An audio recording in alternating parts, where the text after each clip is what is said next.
AICC అంటే all India corruption committee అని, BJP అంటే జుమ్లా జూటా పార్టీ అని ఎద్దేవా చేశారు పెద్దపల్లి జిల్లా బీఆర్ఎస్ ఇన్ఛార్జి ఎర్రోళ్ల శ్రీనివాస్.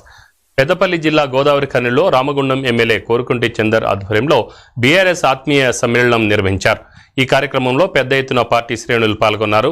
ఈ సందర్భంగా ఎర్రోళ్ల శ్రీనివాస్ మాట్లాడుతూ దేశంలో ఎక్కడా లేని విధంగా అనేక సంక్షేమ పథకాలు సీఎం కేసీఆర్ అమలు చేస్తున్నారన్నారు. మన రాష్ట్రంలో వృద్ధాప్య పింఛన్ 2000 ఇస్తుంటే మోడీ సొంత రాష్ట్రంలో కేవలం 750 రూపాయలు మాత్రమే ఇస్తున్నారని ఎద్దేవా చేశారు. కేంద్రం అన్ని నిత్యావసరాల ధరలు పెంచి సామాన్యులను ఇబ్బందులకు గురి చేస్తుందని ఆరోపించారు. ఎమ్మెల్యే కోరుకుంటి చందర్ మాట్లాడుతూ తెలంగాణలో కరోనా సమయంలో కూడా సంక్షేమ పథకాలు ఆగలేదన్నారు. కరోనా సమయంలో రాని నాయకులు ఇప్పుడు ఒకరు జోడో యాత్ర అంటూ మరొకరు భరోసా యాత్ర అంటూ వస్తున్నారని ఎద్దేవా చేశారు. వారు చేస్తున్న ఇప్పుడు తప్పుడు ప్రచారాలను కార్యకర్తలే తిప్పికొట్టాలని సూచించారు. ఏం చేస్తుందో తెలుసా?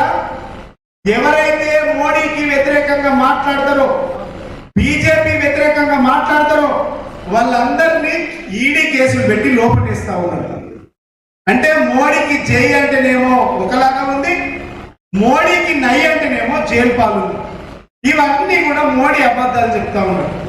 ఇవాళ డీజిల్ ధర పెరిగింది, పెట్రోల్ ధర పెరిగింది. ఇవాళ సింగరేణి పక్కనే ఉంటది. ఇవాళ సింగరేణి బొగ్గు కొనుక్కుంటే మనకు తక్కువ అవుతుందా? ఆస్ట్రేలియాకి వెళ్ళి బొగ్గు కొనుక్కొస్తే తక్కువ అవుతుందా? ఒకసారి చెప్పు రకమే. మన సింగరేణిలో బొగ్గు తయారైంది.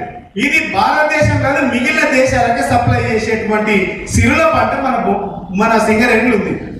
దీన్ని ప్రైవేట్ చేయడానికి కుట్ర చేస్తే కేసీఆర్ అడ్డుకున్నాడు. ఇక్కడ ఉత్పత్తి అయ్యేటువంటి బొగ్గును 3 నుంచి 4 వేలకు మనం కొనుక్కోవచ్చు. అప్పుడు మనకు కరెంటు తక్కువకు వస్తుంది, మన కరెంట్ బిల్లు తక్కువ వస్తుంది. మోడీ ఏం చేసిందంటే, మోడీకి 2 దోస్తులు, ఒక ఆయన ఆదాని, రెండో ఆయన అంబానీ. వాళ్ళిద్దరి ఆస్తులు ఈయన రావడానికి ముందు వచ్చినాక ఆస్తులు ఏంటి ఒకసారి యూట్యూబ్ కొట్టి చూడండి. నేను అబద్ధమైంది.